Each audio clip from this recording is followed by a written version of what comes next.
આજે પર્વ છે આઝાદીનો ઉત્સવ બધા યોગ કરીને મનાવી રહ્યા છે। આજે 15 ઓગસ્ટના શુભ દિવસે સવારની સમયે બધા પોતપોતાના ઘરેથી સવારે 6 વાગે ઉઠીને આવી ગયા છે યોગ કરવા। આ ખૂબ જ સુંદર કહેવાય કે 15 ઓગસ્ટ જે અમારી આઝાદીના 78માં વર્ષગાંઠ છે ને જેની શરૂઆત આજે યોગ સાથે થઈ રહી છે। નવસારી જિલ્લાની યોગ કોર્ડિનેટર ગાયત્રી તલાટી અને તેમની ટીમ દ્વારા આ સુંદર આયોજન કરવામાં આવ્યું છે અને ભક્તાશ્રમ સ્કૂલમાં આયોજન છે।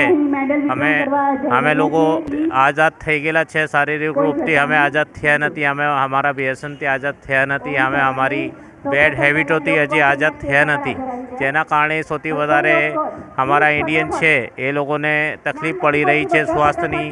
અમારા લોકોના સ્વાસ્થ્ય બગડી રહ્યા છે, અમે સ્વાસ્થ્ય ઉપર ધ્યાન નથી આપી રહ્યા। અમે 1000 વર્ષની ગુલામીથી બહાર આવેલા છે પરંતુ વ્યસનની ગુલામીથી આઝાદ થયા નથી।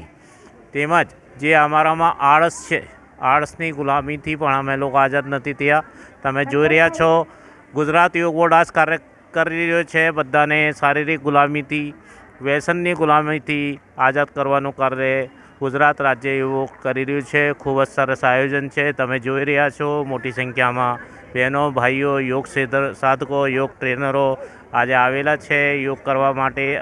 મેડમે કીધું કે આપણે શરીરની અંદરથી રોગોને મુક્ત કરીને રોગોને સ્વતંત્રતા આપવાની છે। શરીર નમસ્કાર ઓમ ગુજરાત રાજ્ય યોગ બોર્ડ દ્વારા હું ગાયત્રી તલાટી નવસારી જિલ્લા યોગ કોર્ડિનેટર આજના આ સ્વાતંત્ર્ય પર્વની સૌને શુભેચ્છા આપું છું। ગુજરાત રાજ્ય યોગ બોર્ડ દ્વારા સમગ્ર ગુજરાતમાં આજે યોગ શિબિરનું આયોજન કરવામાં આવ્યું। તે પૈકી નવસારીમાં ભક્તાશ્રમ હાઈસ્કૂલ ખાતે આજે યોગ શિબિરનું વહેલી સવારથી આયોજન કરવામાં આવ્યું। સવારે 6 થી 8ના સમયમાં 500થી વધુ લોકો આ યોગ શિબિરમાં જોડાયા અને આપણે યોગ દ્વારા આપણે રોગમુક્ત જીવન જીવી શકીએ અને શરીરને રોગથી આઝાદ કરી શકીએ એ હેતુથી આઝાદી કે રંગ યોગ કે સંગની થીમ સાથે આજે આપણે ખૂબ સરસ ઉજવણી કરી છે। આખું જ નવસારી યોગમય બને, તંદુરસ્ત રહે, નિરોગી રહે એ જ અભ્યર્થના સાથે ઓમ।